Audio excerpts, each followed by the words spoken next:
Hello everyone, আসসালামু আলাইকুম। Welcome back to my channel FC bakery.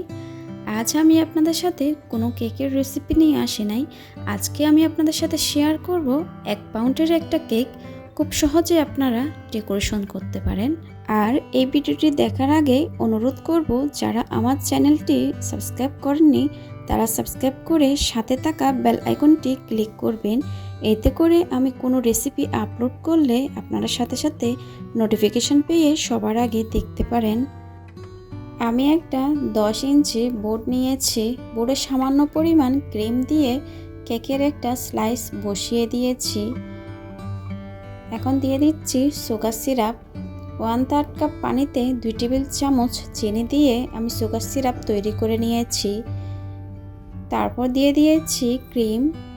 একটা প্যালেট নাইফের সাহায্যে সমান করে দিচ্ছি।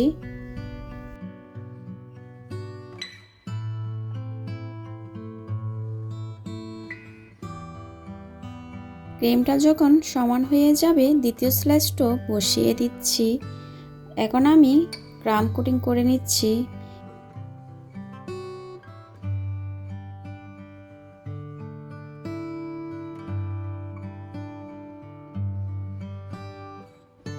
ভালোভাবে ক্রাম কোটিং হয়ে গেলে আমি ফ্রিজে রেখে দিব 1 ঘন্টার জন্য। চলুন তাহলে 1 ঘন্টা পর ফিরে আসি। 1 ঘন্টা পর ফ্রিজ থেকে কেকটা আমি বের করে নিয়েছি। আবারও আমি ক্রিম দিয়ে একটু সমান করে নিচ্ছি।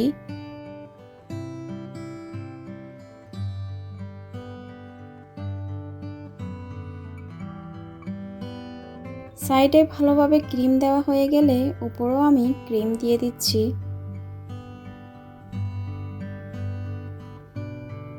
প্যালেট নাইফের সাহায্যে একটু সমান করে নিব।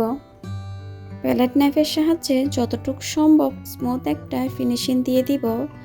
আর যে জায়গায় একটু ক্রিম কম হয়েছে দেখে ক্রিম দিয়ে দিতে হবে।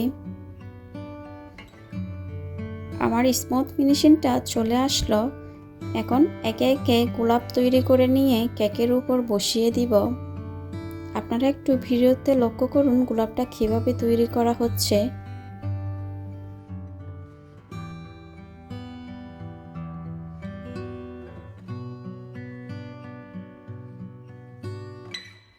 গোলাপটা হয়ে গেলে কেকের উপর বসিয়ে দিব। আপনারা ভিডিওতে একটু লক্ষ্য করুন কিভাবে বসানো হচ্ছে। আর বাকি গোলাপগুলো আমি অফ ক্যামেরায় করে নিব। ওই দিন আমার 2টা কেকের অর্ডার ছিল, আমি ভিডিওতে একটু দেখিয়ে দিয়েছি। নামটা এখন বসিয়ে দিব।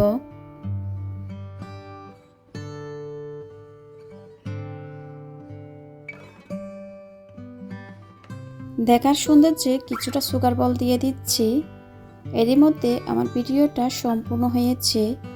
আমার ভিডিও ভালো লাগলে অবশ্যই আমার চ্যানেলটা সাবস্ক্রাইব করবেন। আর ভিডিও রিলেটেড কোনো কোয়েশ্চেন থাকলে সেটা আমাকে কমেন্ট সেকশনে গিয়ে কমেন্ট করতে পারেন। আবারও দেখা হয়ে যাবে নতুন কোনো ভিডিওতে।